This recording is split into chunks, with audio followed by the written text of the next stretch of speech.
Ils ont tous sacrifié la soirée de ce jeudi 3 septembre 2020. Pour rien au monde, ces jeunes garçons et filles n'auraient manqué ce rendez-vous important d'enseignement.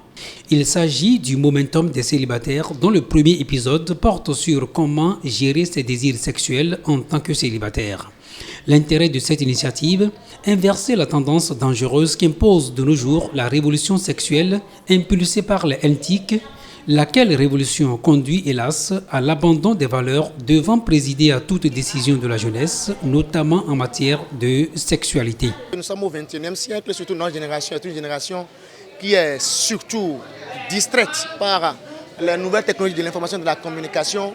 Tout est versé sur le téléphone, sur l'Android, sur l'ordinateur. Donc c'est vraiment compliqué pour les jeunes de savoir comment identifier ou bien comment résister à la tentation. Donc il nous revenait en tant que jeunesse locale d'organiser une telle activité. C'est donc pour amener ces futurs candidats au mariage à savoir résister à leurs pulsions libidinales afin de préserver la pureté de leur corps que cette conférence débat est organisée.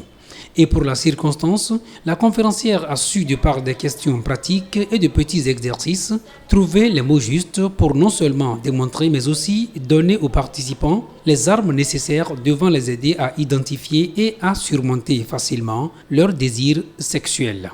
Quand on est jeune célibataire, tel que je l'avais dit dans l'enseignement, le désir sexuel est inné en nous. Mais quand le désir sexuel est là, la première des choses, c'est de soumettre ce désir à Dieu. C'est de dire à Dieu, Dieu, voilà, toi-même tu sais que la chose est en moi. Et le temps que je travaille, je ne peux pas satisfaire ce truc. Mais viens à mon aide. Il faut que ce jeune ait une intimité avec Dieu. C'est l'essentiel. De l'amour inconditionnel au coup de foudre, en passant par les implications du sexe sur la jeunesse, tous les paramètres de la question ont été abordés. Il ne peut d'ailleurs en être autrement puisqu'il s'agit d'une discussion sans tabou et sans hypocrisie afin de crever l'abcès qu'est la gestion des désirs sexuels en tant que célibataire. De tous les péchés, le péché sexuel semble plus facile parce que personne ne vous voit. On se cache, on fait, allez, on vient à l'église, on crie Alléluia plus fort que tout le monde. Vous voyez, c'est la nature de l'homme.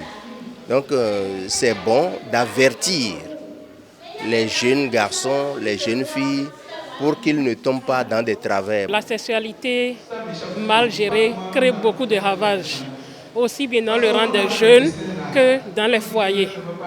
Donc c'est une initiative noble et je souhaiterais même que cela soit répété et cela soit étendu. Pour des enfants avec qui les parents n'aiment pas souvent aborder les questions sexuelles, ce rendez-vous est une grande opportunité. D'abord, j'ai été séduit par le thème. En tant que jeune, ce domaine nous est vraiment important aujourd'hui que beaucoup le banalisent. Et c'est vraiment une opportunité pour nous les jeunes de souvent assister à ce genre de séances. Je sais désormais comment m'abstenir, comment éviter les relations en cachette avec des hommes, comment éviter surtout d'être en contact avec un homme dans des endroits inacceptables. Tout jeune a besoin de suivre ce genre d'enseignement pour pouvoir mieux cadrer sa vie. Parce qu'en fait, c'est très important de savoir gérer ses pulsions en tant que jeune d'abord et surtout en tant que chrétien, pour pouvoir rester sur la voie du Seigneur. Ce momentum des célibataires est étendu sur une série de 4 épisodes dont le deuxième se tiendra jeudi prochain sur le thème « La masturbation et les fantasmes sexuels ».